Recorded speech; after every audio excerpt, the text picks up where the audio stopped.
Babalik pa rin naman natin.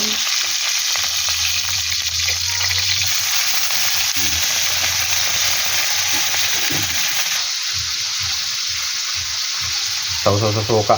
Sarap. Ang suka.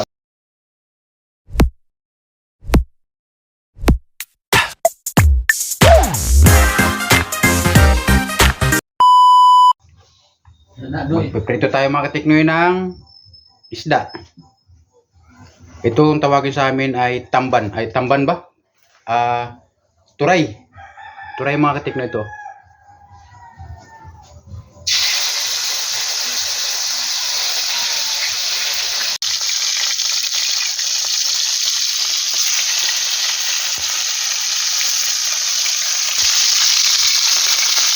Ito lang mga katiknoy ang alam ko na lutuin dito. Ang magprito ng isda. Ay nako po. Ito ang ura namin ngayon mga katiknoy. Dahil mura lang po ito dito sa amin sa Masbate. Oh.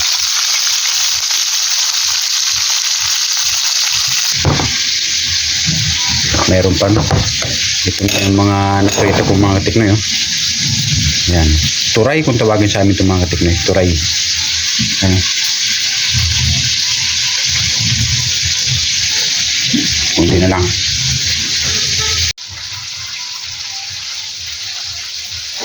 Ako ngayon mga katiknoy ang na-assign dito sa pagluluto ngayon. Dahil wala naman kaming ano ngayon. Hindi kami nakagala-gala.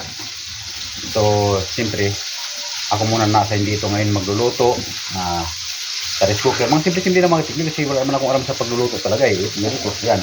Sa rice cooker lang, saka prito.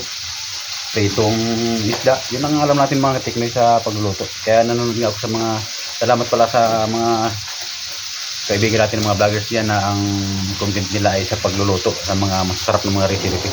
Mga masarap na recipe mga katiknoy. Marami kong matutunan sa inyo. Thank you po sa inyong lahat. Ganito mga katiknoy luto no. Turay kung tawagin sa amin dito. Ang 1 kilo nito, mura lang mga katiknoy, 50. Ay, 30. Dito mga katiknoy, 30 ang 1 kilo nito. Napakamura lang. Tapos sausaw sa suka.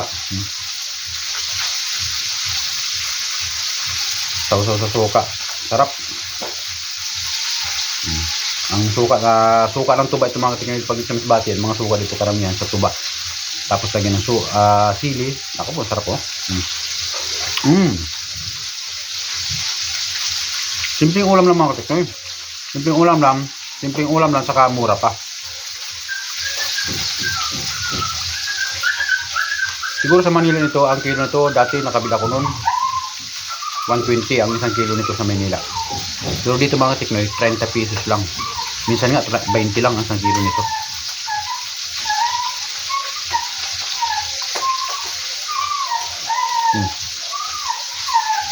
Sa suka, sarap. Sarap papakin.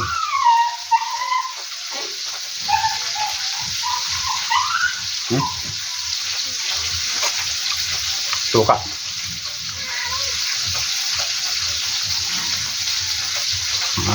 Inihigop ko mga katiknoy suka. Mahilig sa suka talaga. Lahat ng suka ng nyog at suka ng tuba. Sobrang asim.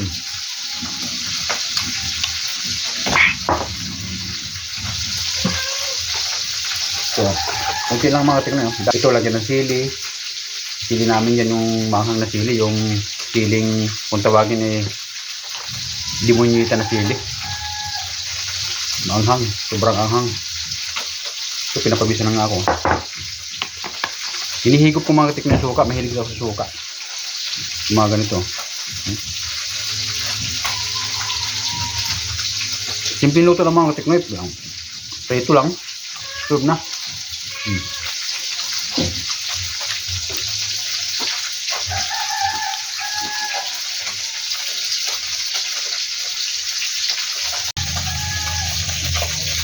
Balik pa rin na natin.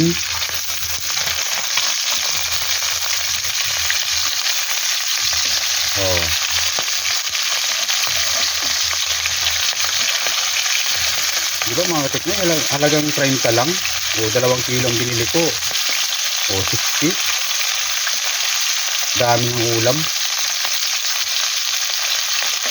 Halos araw-araw dito mga katiknoy, maraming dumadaan dito sa amin. Nakaano sila, may mga sasakyan sila. Ito yung mga tinda nilang isda.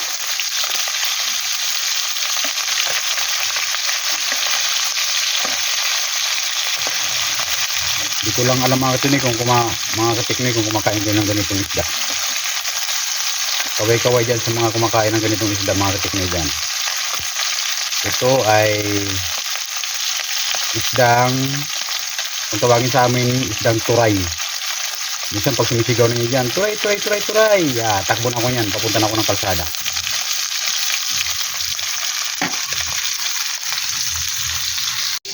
Pakain ng kutsara.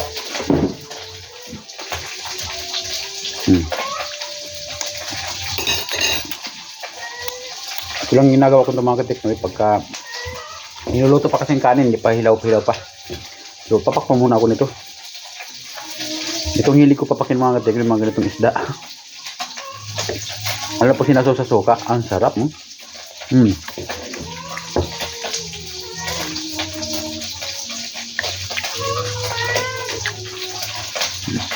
Ang tangang sombrero. Tangang sombrero. Mainit na eh. Pinapawisan na ako eh.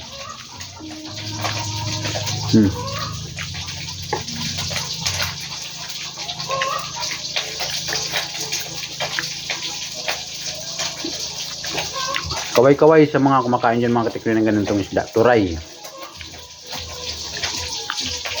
Paksyo masarap din mga katiknoy. Paksyo, pwede din sa bawan. Pwedeng mas masarap pag inihaw. Paborito ko itong inihaw. Yung sabi ng mga kasama ko dito, gusto nila prito daw de. Kaya itong ginawa ko, prito ko muna.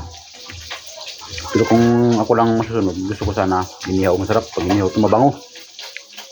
Nakakatakam-takam pagka inihaw ito, mabango.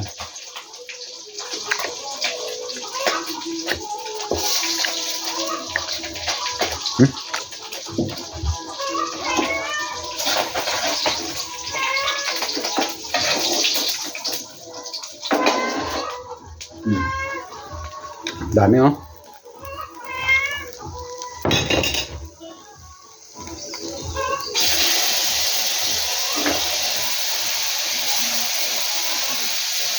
Wala na mantika. Mantika.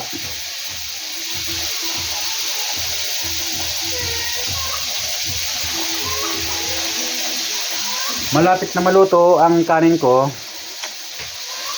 Wala pang kanin, papak muna. Ang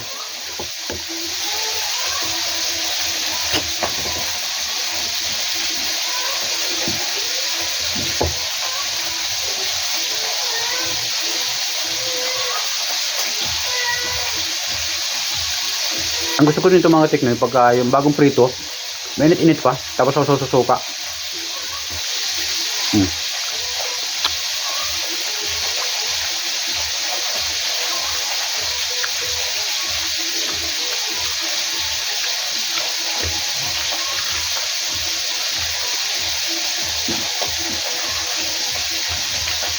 Ganoon lang kamura ito mga katiknoy ang ano, may 30 ka lang, may ulam ka na.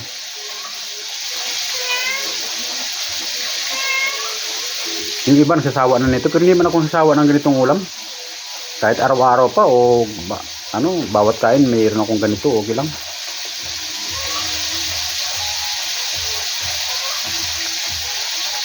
Ako araw-araw lagi may ganito.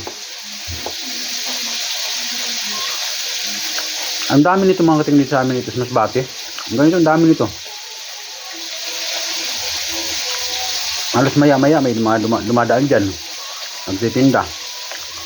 Mga nakapang, anong tawag yun? Naka-tricycle. Ito mga paninda nila. Pag sumigaw yan dyan, turay, turay, turay, turay. Butak-butak na. Bili na, bili. Umaga ngayon, umaga. So, mamayang hapon, may dadaan na naman yan.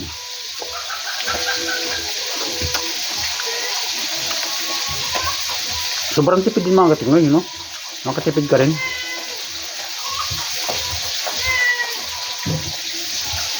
Talagang 30 lang o kaya 50. Kahit 20 pwede na kasi 30 kilo. Yung 20 o mahigit na kalahati. May ulam na, di ba? Nasa iyo kung ihawin mo o paksiwin mo o prito. Pero pinakamadali, prituhin mo lang. Oh. Bilis oh.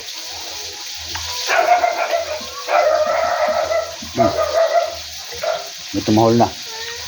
Dito pagka tumahol dito mga tik na yung aso, automatic may tao yan.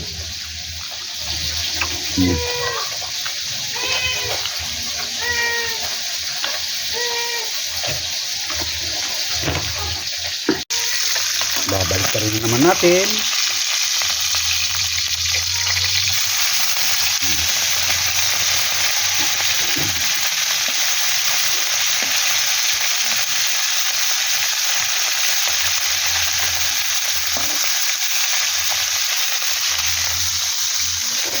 Ilaw pa ang kanin. Malapit na mga katik na maluto to.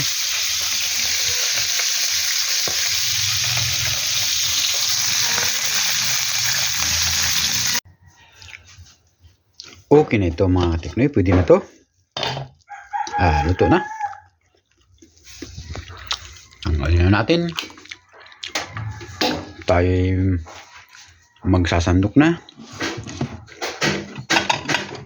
Dalawang plato mga katiknoy dahil dalawa lang kami ng tatay ko nakakain. Dahil yung iba naming kasama umalis.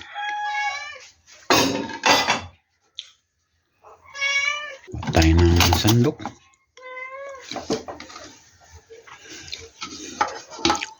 Mainit. Mainit.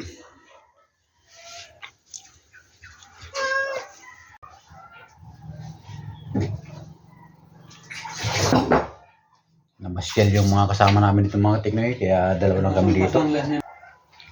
Lalo pangkakalang bata.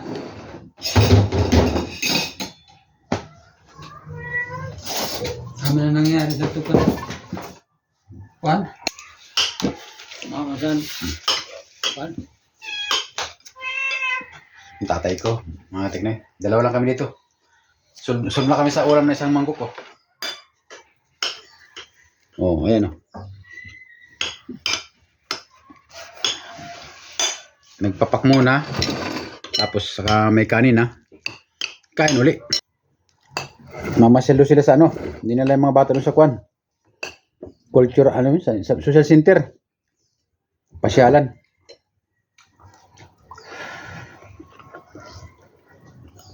Yung anak ko mga kateknik, nandun sa social center kasama yung mga anak niya, yung mga apo ko. Yung tatlo kong apo.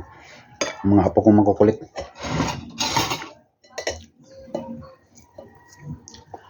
Nakarami na akong papak nito. Wala kang prito. Wala kang paksiw.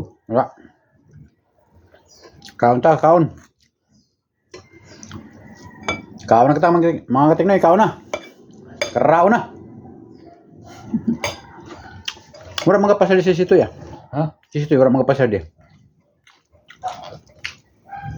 Wala.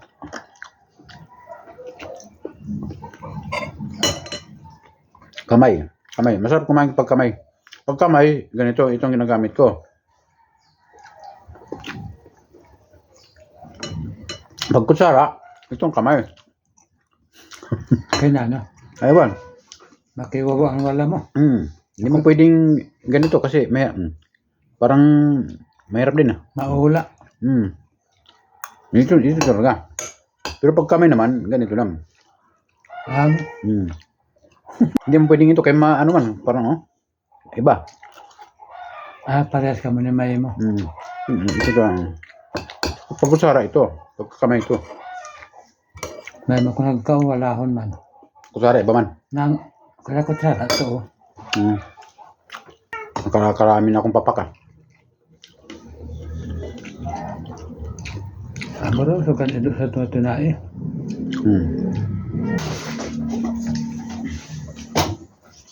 Hey!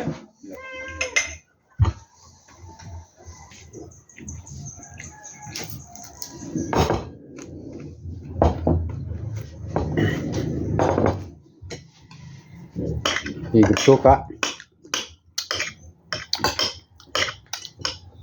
Reklamo na gali ang lola. Hindi siya. Ang mga tikra yung dito muna ang video natin.